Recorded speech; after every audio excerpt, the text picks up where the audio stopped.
What's going on, everybody? It's your boys. We're back. It's the video we've been teasing for months, for years, for centuries, for forever. It's the 570 1,000 mile review.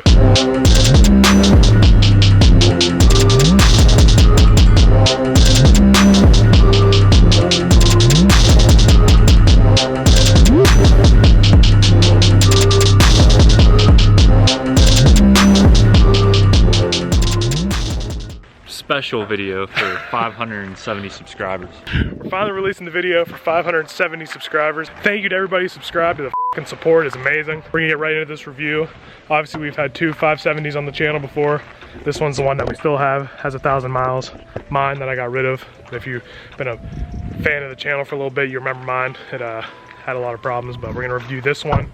Also with a couple little things about what happened with mine and the difference between the two.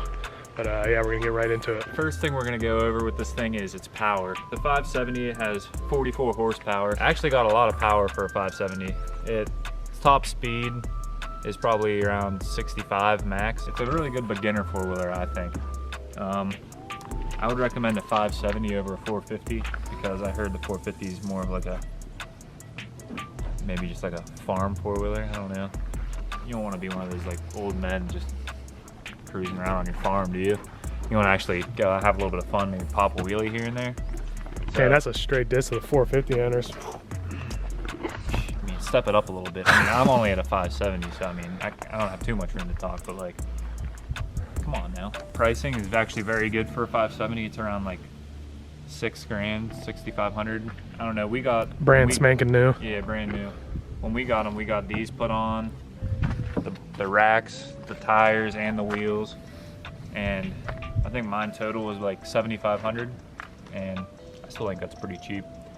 It's a pretty solid bang for your buck right there, boys. Gas mileage is actually pretty good for this too. Like for me, I can get a full tank of gas and we can ride all day, and maybe I'll get to half a tank and he'll already be empty on his high lifter. So as you can tell, almost at 1,000 miles, just yeah. just a hair under. All right, now we're gonna go over durability for the 570. I crashed mine, rolled it down a hill. A couple times. Yeah, a couple times. I think it's very durable, but I will say this, make sure you get a brush guard for it, because if you hit anything with this at all, there's only two latches holding this front piece together, and it's just gonna snap really easy, and it's gonna break. And they charge an arm and a leg for this plastic piece. It's like over $200. So definitely get a brush guard. I haven't got one yet because I'm stupid, but yeah, I gotta say the overall durability on this one has been pretty good. I mean, you saw that crash, he rolled it over, bounced up, rolled down a hill, and slammed into a tree. Slammed into a tree going probably like 10, 15 miles an hour. And then compared to my 570, which if you remember mine had problems from the jump. The air filter getting wet, the belt slipping like non-stop. Any puddle I would hit, the belt would slip. And your throttle had problems too. Oh yeah, from the jump. Yeah, my throttle had problems. My shifter broke in the middle of a puddle. Like my 570, like this is two sides of a coin between mine and this one, because this one has been an absolute beauty for the most part, but mine was just problems from the jump, like just non-stop. Then again, I probably beat mine a little bit harder than Jude does, but we ride the same trails, hit the same puddles. I just got bad luck, I guess. Or Jude got good luck. I'd say it's a very durable machine. Like I said, I recommend it for a beginner four-wheeler. You know, I put it through hell so far, and it's been doing great. I'm gonna go over the suspension and how it rides and everything like that. So far, like I said, the whole thing's been great for me. I haven't had any problems. It rides real smooth on the road. It rides great in the trails and through the mud holes. I think you can adjust the suspension a little bit. At least that's what I heard. I'm not 100% sure. Let me know down in the comments if you know. Scott doesn't seem to think so.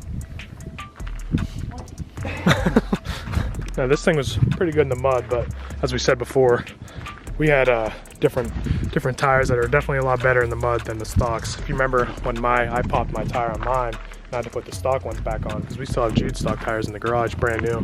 But I put the stock tires on mine, and I'll put a clip or two up of the difference between my stock tires, which would have been the same for Jude, and like these.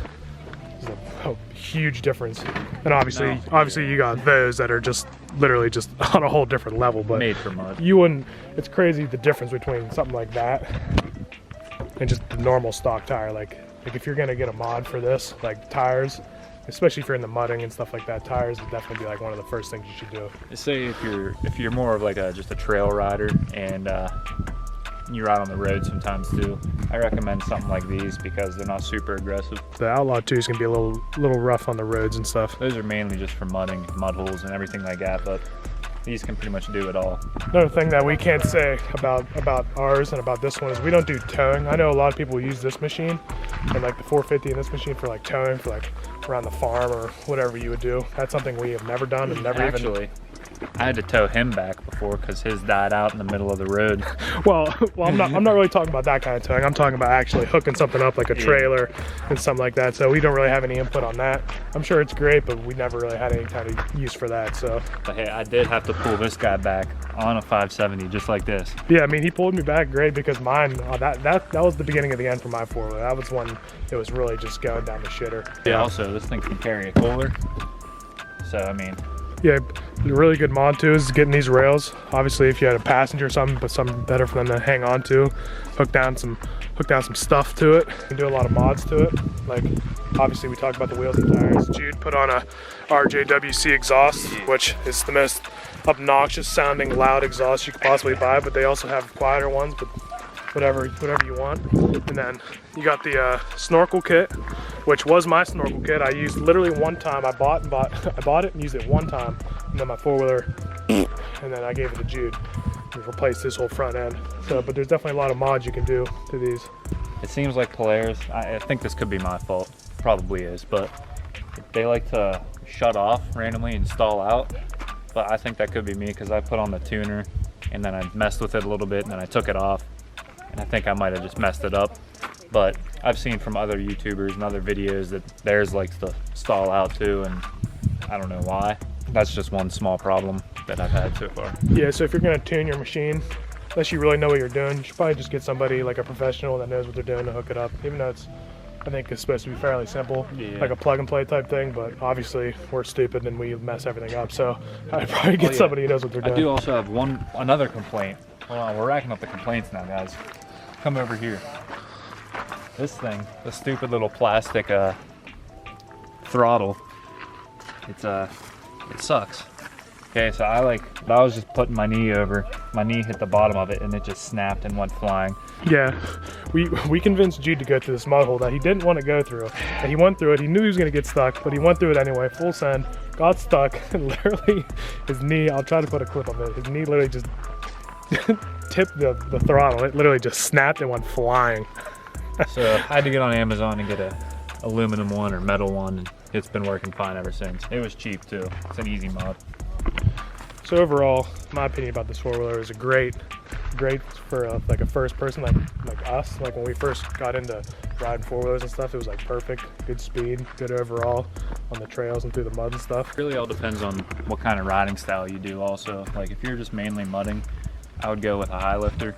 But if you like doing it all, you can get a 570. It's really good. That does it all too, but it's really good bang for your buck. You can pretty much do whatever you want with this four-wheeler. You could make this a really good mudding four-wheeler too. Like you can put Outlaws on it if you want to, snorkel, rad relocate, whatever you need. It just depends on if you're willing to put more money in or put that money just towards the high lifter that already has it. If you could go back, would you get something different? Or would you stay with the 570? Would you get something else for the same price, in the same price range, or? If I was getting anything for that price range, I would still probably get a 570 because you can do a lot with it. You can compare that to like the Outlander 650 XMR. I feel like that's probably the best for that price range. Yeah, best bang for your buck for sure. 1 to 10 scale. 1 to 10 scale, this four-wheeler. For me, I'll give it an 8.5. There's some problems with it, maybe an 8, I don't know. It's been good to me. I've had no problems, except a small couple minor problems, but overall it's been great. I mean, it all depends, like you see with mine, and obviously you got to maintain them right. So if you maintain your four-wheeler right, it'll last you forever, and you don't absolutely destroy it. But unless you roll it down a hill. But Jude has been pretty hard on his, and it's been doing great. It's been a great four-wheeler overall, and got to say, you can't really regret buying this thing. It's been awesome. So he gives it a solid 8 out of 10, yep. 8.5 out of 10. Yeah. What about you? What would you give it? Well, I mean, mine, rest in peace, mine was like I was like a 3. But if I didn't have all the problems, like we just went over all the things, I'd give it a 7. What about you, Scott? What? Rate this 4-wheeler on a scale of 1 to 10. Me? Yeah. I honestly those are a 9. They have their problems, but for the money, how do you beat them? You buy 2 of those or 1 of those. What does he know? Good little 4-wheeler, a lot of power. Keeps up with a big 850. You got any other things to say about it? No, it's a good 4-wheeler. You heard it here first from Scott. If I owned it, I'd trade in on that 1,000 we just saw. I mean, good trade bait. I mean, we saw this 1000 Highlander, the new gray and orange, sharp looking, but that's pretty expensive. But quick little review for you guys. We've been promising this video for a long time. Hey, this is the 570 subscriber special for the 570. We're doing 570 miles, and I'm going 570 miles per hour. All right. $5.70 worth of gas. And this video better get 570 likes, okay? Wasn't the most epic video, but we've been promising this video for a long time. It's probably gonna come out after we hit 570 subscribers. But thanks for watching. Thanks for all the support. Like Jude said, we're gonna hit 570 on the dot. If you look at the video and it has 570 likes, don't like it. Just leave it out. Dislike it. Yeah.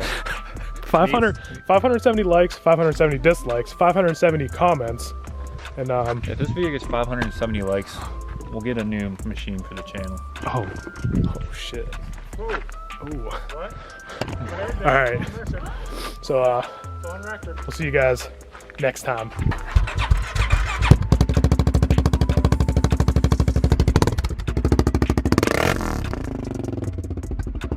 Sheesh.